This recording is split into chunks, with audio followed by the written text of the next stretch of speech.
మీరు నాతో ఉన్నవారు, మీరు నా సన్నిధికి వచ్చేవారు, మీరు నా ప్రేమను అనుభవించిన వారు, మీరు కృపను పొందినవారు, మీరు నన్ను ఆరాధించేవారు, నా ఆత్మతో నింపబడిన వారు, నా రాజ్యాన్ని, నా రాకడను, నా సువార్తను, నా సత్యాన్ని ఎరిగిన వారు. నన్ను నేనే మీకు కనుపరుచుకున్నాను, లోకంలో నుండి మిమ్మల్ని పిలుచుకున్నాను.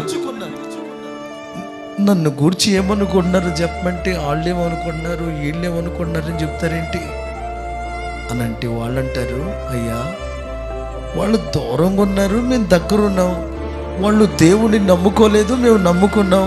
వాళ్ళు ఈ మతంలోకి రాలేదు, మేము మతంలోకి వచ్చాం.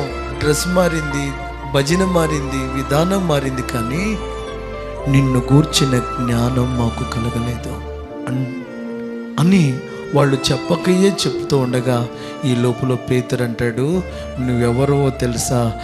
నిత్య జీవపు మాటలు గలవాడు. ఆమేన్. నీవే దేవుని కుమారుడవు, నీవు సర్వోన్నతుడైన దేవుని కుమారుడు అయ్యా.